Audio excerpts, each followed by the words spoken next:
I'm Beukeboom. I worked with Mendix for just over a year. And when I started with Mendix, I got the opportunity to try something new, to see if we can maybe innovate the platforms that we use for our clients. And one of the ideas was for a conversational UI. We have a few clients in retail, and I was thinking maybe we can build some kind of chatbot so that we can help our clients to engage their customers online better. So I saw an app in the App Store, and it was for the IBM Watson connector, and I was seeing if I can maybe build something with that. But then first I wanted to have a use case for that, and that was for room reservations. I will talk a bit more about the app later, but the idea was first to see how do Watson and Mendix link together. So first I'm going to give a bit more context about chatbots,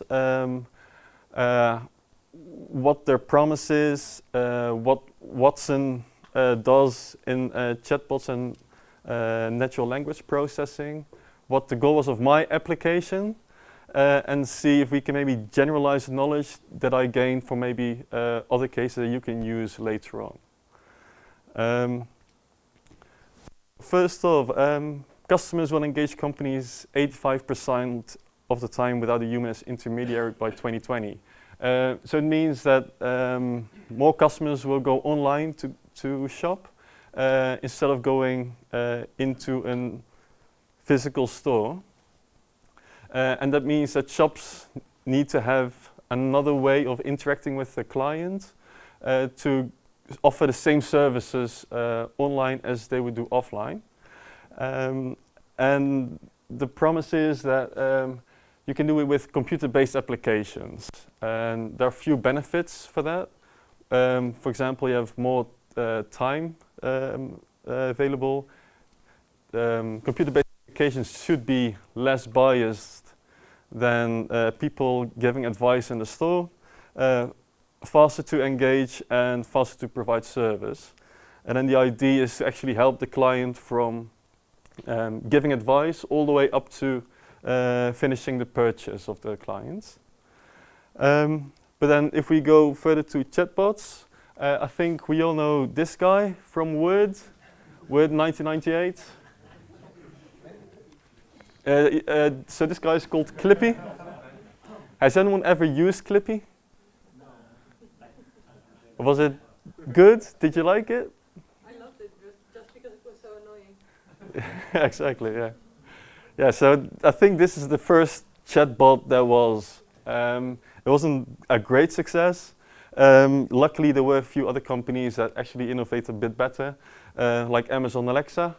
This thing actually works quite well. You can ask any questions. Same goes for the Google Home. You can ask any question. You can set an alarm clock. You can put something in your calendar, and also a few other things.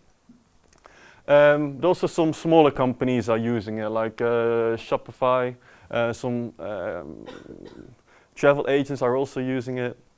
And then the idea is that if you're in a process of buying a product or something else, that you can do the whole process that you would do in a physical store, that you can do online, and that you talk with a personal assistant in that way.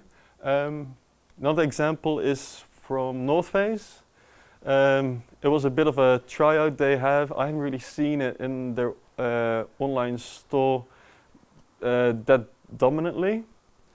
But they asked 3 questions, and based on those 3 questions, they gave you advice for what kind of type of clothing you can wear of North Face. It's not really a chatbot because it's just 3 questions and there's not much more interaction in that, but at least it gives you some kind of high-level advice of the products they have and what you can use it for. But then my question is, where are we on the hype cycle? I think we all know the hype cycle. It's where technology arises. It has a lot of promises. But sometimes, after a few success stories, some companies try to implement it.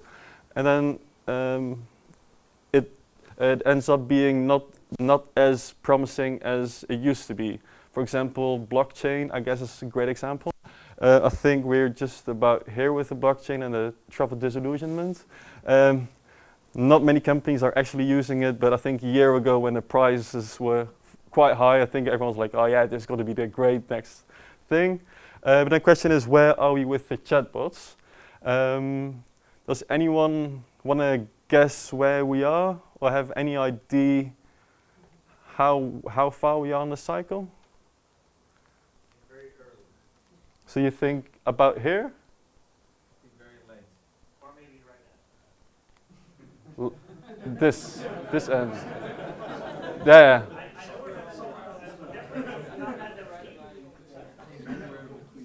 think we're very late. Just after the truffle disillusion. So you think we're about here? Yeah. I think just after the travel disillusionment. So the slope of enlightenment, that's where we are.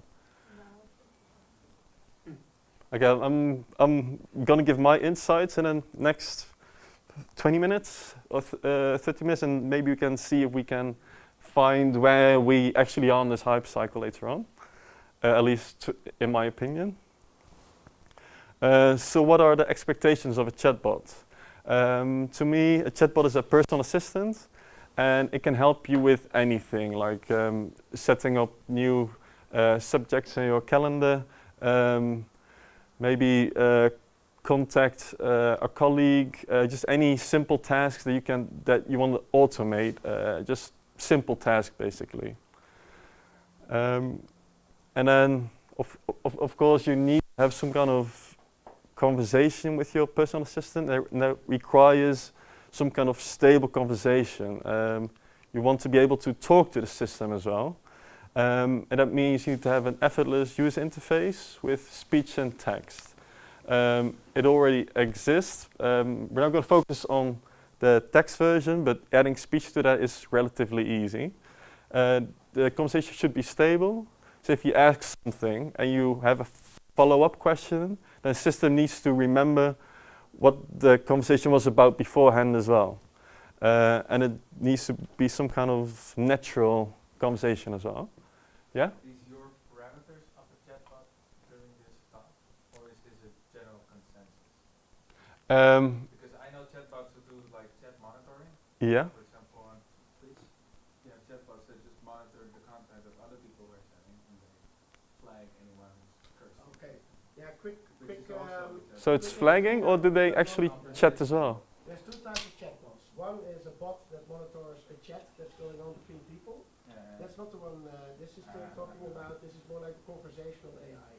So it's a piece of the technology that you're interacting with as a human, and you're trying to have a conversation. Correct natural language processing. So the system needs to understand what the user says, and the user can ask anything, basically. So you want to have the user to lead the conversation and not have the system lead the conversation, because then it will be quite similar to a classical UI. So I want to see where are we. So these are my parameters, but I think most people, I hope, would say the same thing. But I want to give some more insight later on in how far we are with these parameters. So what is IBM Watson? IBM Watson is an AI machine learning service. Mendix has a connect with IBM Watson, and I think there are a couple of other things in the pipeline that are still being added to Mendix, so more like a native integration. But all the services they have, they can be grouped in these 6 categories.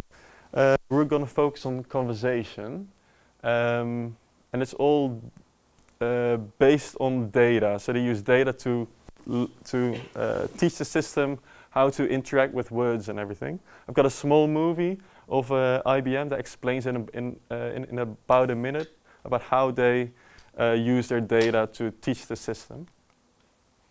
How does Watson do it? Unlike conventional approaches to computing, which can only handle neatly organized structured data, such as what is stored in a database, Watson can understand unstructured data, which is 80% of data today, all of the information that is produced primarily by humans for other humans to consume. This includes everything from literature, articles, research reports, to blogs, posts, and tweets.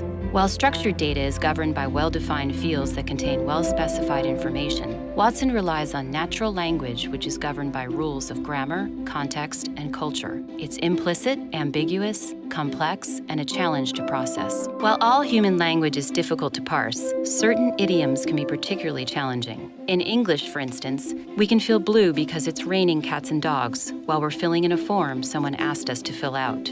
When it comes to text, Watson doesn't just look for keyword matches or synonyms like a search engine. It actually reads and interprets text like a person. It does this by breaking down a sentence grammatically, relationally, and structurally, discerning meaning from the semantics of the written material. Watson understands context. This is very different than simple speech recognition, which is how a computer translates human speech into a set of words. Watson tries to understand the real intent of the user's language and uses that understanding to possibly extract logical responses and draw inferences to potential answers through a broad array of linguistic models and algorithms. Yeah, so that's how Watson interprets language. But then when they extract meaning from language, they need to put it in some kind of coding that we can understand. And they use 3 pillars for that: an intent, entity, and a context. And those 3 pillars they use to build a dialogue. So the intent is the purpose of the user.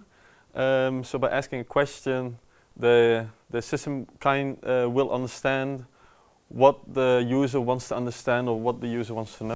An entity is an object that's relevant to the conversation, and the context is something that is specifically for that conversation relevant, and it will exist throughout the whole conversation.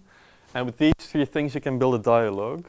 So, for example, an intent is if the user says, "I want to make a reservation," then it recognizes the intent to make a reservation.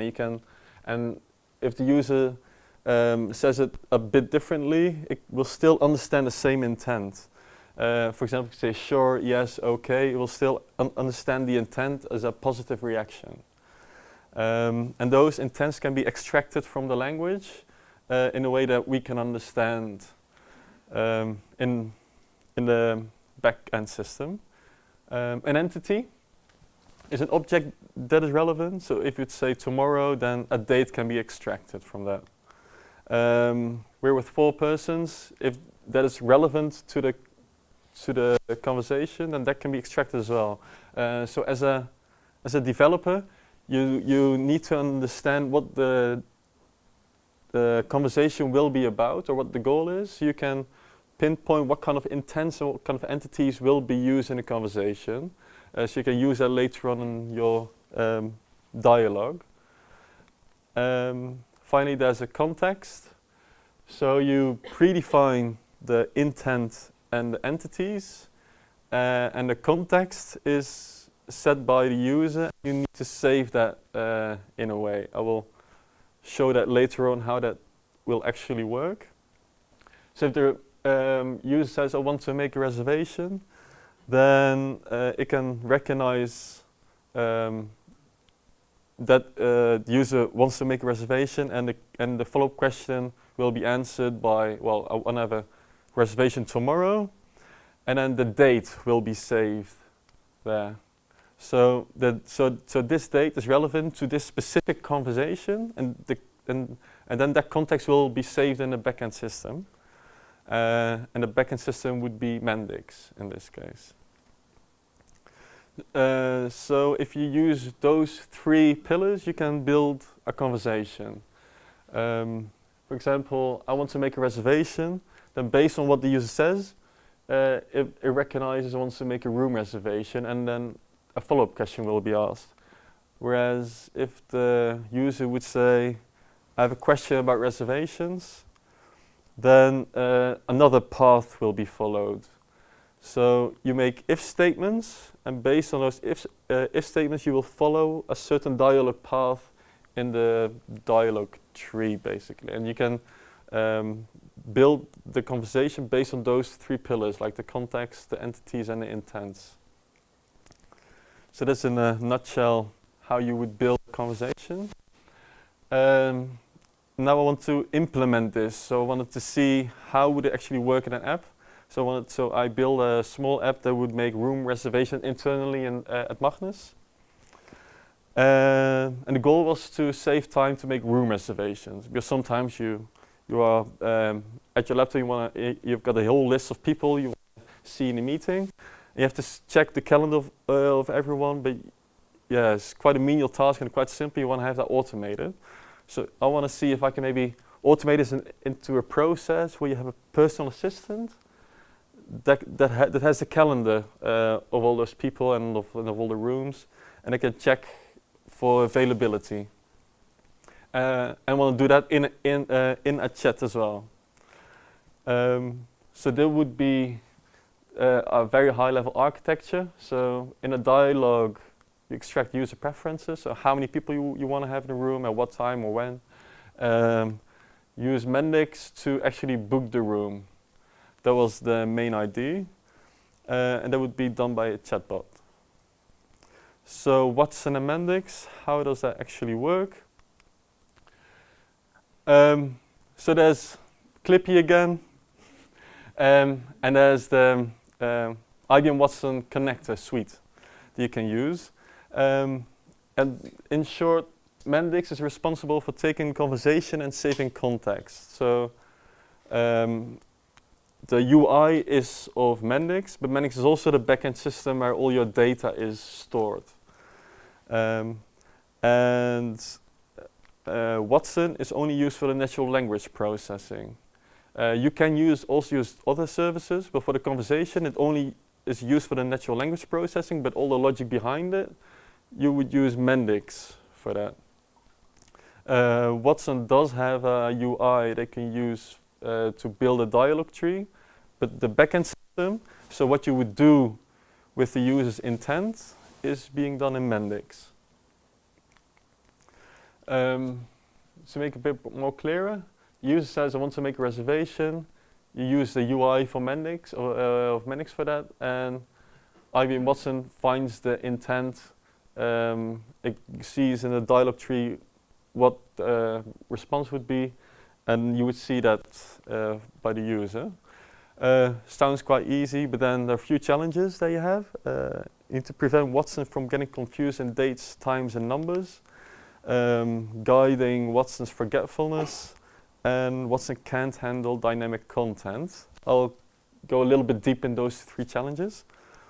The first one, prevent Watson from getting confused in dates, times, and numbers. For example, if I want to make a room reservation, I say to my personal assistant, to my chatbot, I want to have a room tomorrow for 6 persons at 9 a.m. Until 1 o'clock. Then there are, so there's one date, there's one time, there's another, also an integer of the number of persons, but you need to get those right numbers, times, and dates into the right context in the right attributes in Mendix, basically. And that's the tricky thing. So I've tried a couple of times, and getting these things into the right box is quite tricky, so you need to have the right dialogue for that. That also means that you have to have a system-led conversation. So you first need to have the system ask the user, at what time do you want to have the reservation? How many persons do you want to have? Because if you do it all in one response from the user, you cannot really put it in the right box, unless you have a very happy flow, but that's never really going to happen. Yeah, so you split everything up, and then you divide Watson's forgetfulness. So as soon as there is a date set, you need to extract the context from the user and store it in the right attribute. And as soon as you have that context, you can have a follow-up question. That's not in the basic App Store module, but with a small addition, you can extract the context as well. And that way you can save the data in Mendix and make a reservation. If anything's unclear, just raise your hand, please. Watson cannot handle dynamic content. So in the dialog tree in Watson, you have if statements, and these if statements, they make sure that based on the utterance of the user, you have a response. But sometimes the response also dependent on what the user says. So the Watson is only being used for natural language processing. So the intent of the user is extracted. Then the backend system, so Mendix, needs to use that information. It needs to translate that again, and then send it back to Watson to see if the decision of the backend system and the user's intent are both needed to get to the right dialog path. Yeah? Sorry, how do you limit the intent? So, for instance, like check room availability, right? Yeah. Do you specify in Watson, like beforehand, like these are the intents that are available? Or can I just say like, hey, I want to book a car tomorrow, and will it still save the day towards like tomorrow? So you need to pre-specify all the intents. So for example, if you know the conversation is about room reservations, then it's quite easy to make that intent. But you need to pre-specify all the intents. So if it's about cars, then you need to pre-specify all the intents that have to do with cars. If that makes... Yeah, it makes sense, but like how broad does that have to be? Like for instance, let's keep it to the room. Yeah? Like do I now have to specify like it can check room availability, it can check like cancel a room appointment and stuff like that. And how do I train Watson to know that the intent defined by me is the same as the intent that he like? Oh yeah. Because he doesn't know the fact. Yeah, so the question was, how does Watson know which intents I have or which intents the user may have, right? Yeah, so for each intent you have to give a few sentences. So for example, if you want to make a room, if the intent would be make room reservation, then you have to give a few examples. So I want to make a room reservation, or is there a room available? Do you have a place where I can sit tomorrow around noon? But then there's also an intent, I want to cancel a reservation, and you also need to give a few examples of that. And you have to give, I think, a minimum of 5 examples for each intent. And then Watson will see what the link is between those sentences, and it can group all those in one intent. And if it sees another sentence that is quite similar in the meaning, it can group it to that. But then if you have multiple intents that are quite similar, then I would give you advice to make more examples if those intents can be quite similar, so that Watson can categorize it in the right intent. Does that answer your question? Yeah, so you need to train Watson. Yeah. So you give so you give a few examples, and then Watson will use its AI thing to gather a few other examples, basically. So there was another tricky thing to make a decision based on user's utterance and also the backend system of Mendix. That can be tackled by going back and forth between Mendix and Watson. So as soon as you know that the response of Watson is dependent on a decision of the backend system and also from the user, then you need to go back and forth between Watson and Mendix before a response is being shown to the user. You can do that by basically just adding a loop in your system that says, okay, so this question is raised. I know beforehand that if this question is being asked, I should not show the response of Watson to the user. So you create a certain loop. Well, the loop is quite easily built, but then it becomes a bit more tricky when you have a large dialog tree with many instances where you have to block a certain utterance from Watson to the user. So part of the dialog tree is being built in Watson, but you also need to have the conversation in Mendix as well. So if you have to block certain phrases from Watson to the user. I've got a small demo for that where I made a reservation in my system. System is called Dips. So you dips a room, so it's your room at that time. It's a dynamic interactive booking system.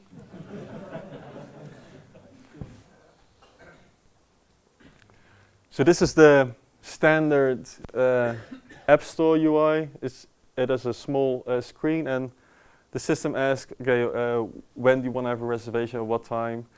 And based on your preferences, it will find a room that is available. So it's connected to Outlook in the backend. It downloads all the calendars of all the rooms in Magnus, and it sees where is there room of the number of persons I have that is available. Then it gives here a suggestion. Is Elon Musk room okay for you? Yeah, sure. And then it's booked. And then after that, you will see that the room is booked for you. And that's the happy flow. So that's if you know beforehand what the conversation will be, it's quite easy to actually make the conversation and make it work. But then if you want to break one. Or was it sped up? This was sped up, yeah. Okay. Yeah. Yeah. But then breaking Watson. So if you do not have a happy flow, I'll just give you examples on how you can break Watson. For example, if you say 1 o'clock without the apostrophe, it cannot understand the misspelling. So it cannot find exactly, it cannot get the 1 o'clock thing. If you say 2 o'clock, then it's okay, but then it's irrelevant to the business context because it says 2 a.m. So that's what the time it extracts. So you need business context to actually know what it means, or actually say that it's relevant to the business context. If you say of course, then sometimes it cannot even recognize the intent. Of course, it's not obvious enough apparently. Next week Thursday, this is a tricky one because it recognizes next week and also Tuesday, sorry. And then it sees two or three dates and it guesses which has the highest probability of the right date, and it just picks the wrong date. It picks Sunday because that's next week. So try to wrap this up in a short conclusion. What we found, it works, but it's very error prone. So as long as you stick to the happy flow, it's fine. But as soon as you derail from happy flow, it starts to get error prone. So that means an unhappy flow makes it quite complex to make it work. You need some hard coding for that, and the conversation is always stuck in a certain phrase to make it less error prone-y. Conversation must be simplified, structured, and information sent between Mendix and Watson requires hard coding to create a smart backend system. That's the thing I showed before. If the response of Watson is dependent on the backend system and of the user, then you need to create some kind of smart loop. But if that happens too often, then the conversation and then the interface will be too complex because you want to keep the logic in one system and not in both systems and try to interact with that, yeah? Are you predefining the entities, like you're predefining them in Watson? That's the hard coded part you thought? Yeah, so the question was, do we predefine the dates or the I mean, entities? there were three boxes. One was intent, one was content. You're predefining the content in Watson as well, because that's the parameter you're trying to fill with Mendix, the one that's already answered and just wants to Yeah. book that 1 a.m. where you fill the parameter using Yeah, Mendix. yeah. So the entities are things like rooms, maybe bicycles or times, stuff like that. And as soon as an entity is recognized, you can save it in a context. So the entities are there that you predefine as a developer. Yeah. And as soon as an intent or an entity is recognized, then you can save it in the context, because the context is relevant to that specific conversation. But the problem here is that Watson is unable to talk to something like Outlook. So if you want to make a smart booking with Watson, Watson will ask you, okay, which room would you like? And that's the problem. Watson shouldn't ask the user that. Watson should give us a good option for a room that's available. So Watson has no knowledge of any bookings of any rooms. So it starts asking the user, and that's what you have to block from the user. That Mendix handled that question with Watson. No, Watson, please, I'll check Outlook for you and I'll give you the room that you'd like. But don't bother the user with that question. And then Watson can say, okay, here's the wrap-up, this is your time and date, number of people, and this is the room you get. So the big problem is that Watson has no interface of its own with other systems to help you with. So it can't suggest anything. It will just do the conversation, but it has no knowledge. There's no data in the database. Yes, I'll just try to repeat that quick. Yeah. So what's the end value of using Watson as a chatbot instead of just give a tick list of available rooms or dates? Yeah. So the question was, what's the end value of using Watson instead of just build an app that shows the available dates and rooms for a specific amount. Yes, that's a good question. Do you mind if I get back to that in a few slides? Yeah? Well, can you give a bit more the technical components used?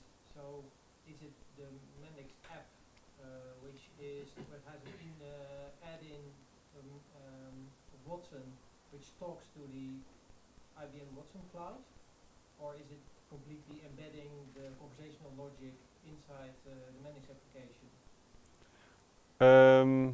Okay, so the question was if I could give a bit more technical insights on which parts are in Mendix and what part is in Watson. Is that correct? Yeah. What's running where? Yeah, so the user interface is in Mendix, obviously, and then the only thing that the user says are strings. So we send a string to Watson, and in Watson there is a dialogue tree. So in Watson you basically build the whole conversation. You say if the user says something that is related to a room or whatever, you follow this path. If it's related to this thing, you follow this path, and that's what happens in Watson. Then as soon as Watson recognizes an intent or a date or some context, then that is being sent to Mendix as well. But whether you do something with that, that is up to you.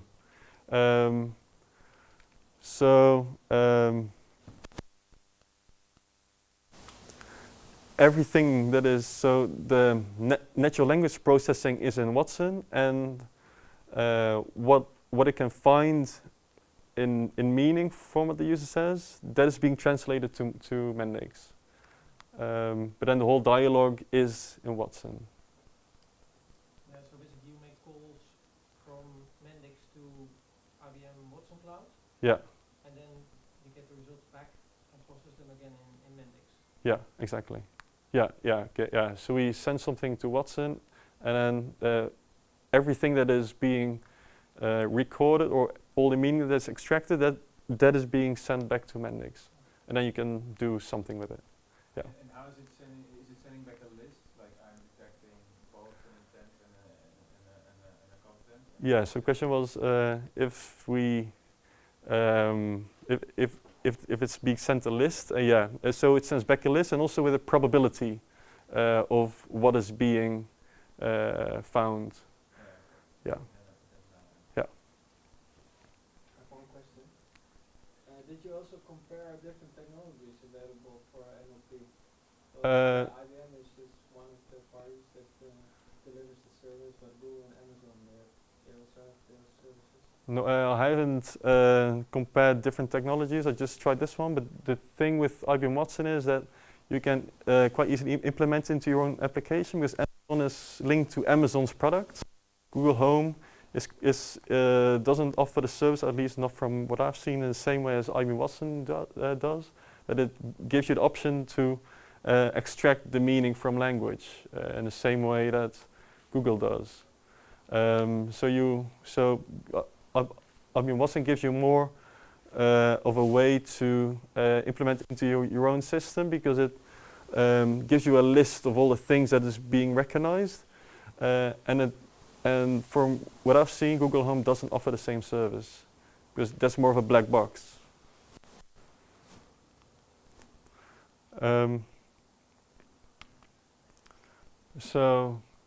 Six steps for applying Watson to Mendix. You have to set a clear goal, narrow domain.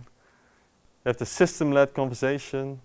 Define the logic structure early and clearly. Use Watson dialogue environment as much as possible because the UI is good. And confirm an understanding in a separate screen.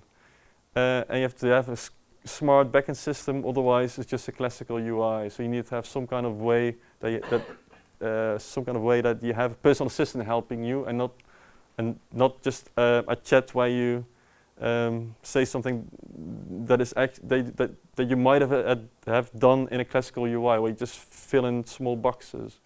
So you have to need some more smartness in your application besides NLP, natural language processing. So what do we have now? Was promised effortless interface, but it's just an elementary user interface. But that's quite easy to improve. Stable conversation, that's something we don't have. Correct natural language processing, not really, because dates, times, and numbers are misunderstood. Misspelling is misunderstood. And you cannot ask anything to the system. You need to predefine all the intents, all the entities, and you have to have system-led conversation. So if we go back, where are we now? The question was, are we here? I think that we are here, or at least from what I've been able to do with IBM Watson. I hope we can go a little bit further up there.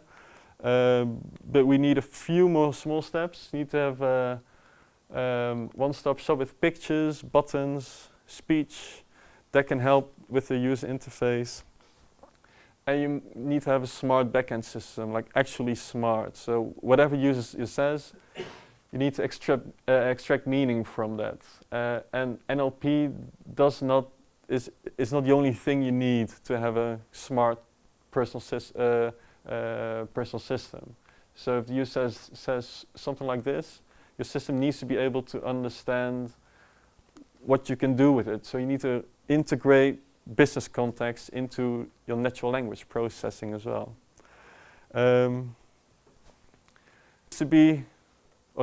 This is how it works now. IBM does the natural language processing. The rest is in the smart backend system, and that's what we do. But it's tricky. You need to find a way to combine natural language processing into the business context. Otherwise, it's impossible to have a stable conversation where the system understands what the user says in a way that is relevant to the business. Because you need to combine those two systems, basically, and maybe then we can get up there. Final question from the guy in the back was, what's the end value of Watson? for just conversational purposes, not a lot if you're going to use it in your application. But if you combine it with a smart backend system, where maybe you can use the user utterance to maybe find some smart thing in your database, then it can be useful, because then it can actually be smart. But just natural language processing is not enough to have a smart personal assistant. So I hope we will get there, but for now I'm holding a bit back on the added value of just the conversation thing of IBM Watson. But maybe with my tips, you can maybe build a smart thing later. So that was Clippy for now. Thank you all.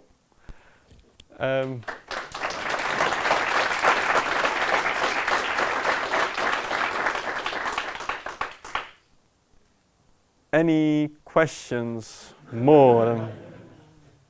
Yeah? Yeah, how much time is to spend on getting the demo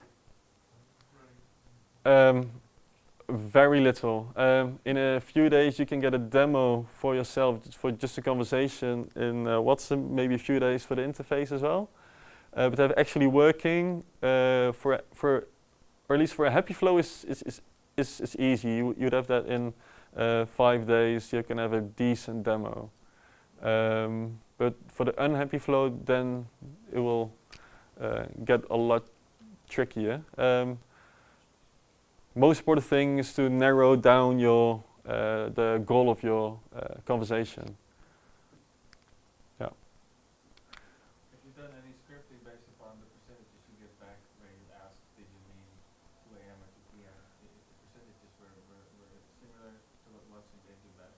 And is there ability in Watson to actually index on top of the percentages that you get back based on 2 things that it could be, like, oh, it's 50-50, then does Watson already act upon that by giving you, like, oh, this is type intent double, and then you can do this or this or this based on your Mendix logic? Sorry, I didn't get the question. So the So you get a list back of probabilities, like, yeah. it could be this or could be this. What if the probability is between a 30-70 range, where both of them could be like, oh, it could be this or this, then that has like a Watson identifier saying, hey, we're in a situation where it's one or the other, or 1 to n of possibilities. Yeah. Because nothing reaches the 95 percentile. We're sure that he's asking this question.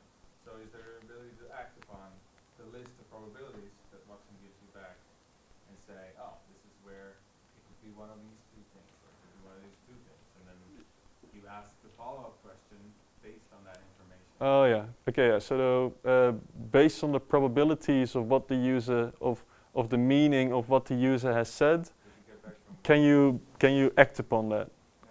So if sort of another layer. you can. It's possible. Yeah. So if Watson returns that is not really sure what the user meant, then you can ask a follow-up question, for example, or maybe choose a different path. And so yeah, it's possible. But then that's also a thing that you need to think about the whole time. Like, how sure am I that the user said this? And asking confirmation question on every single thing is quite annoying to the user as well. So you have to be smart, not asking too many follow-up questions to get a better understanding. But it's possible to act upon it. Yeah. Yeah. Final question? No. Okay, then I'll like to give the word to Henk-Jan.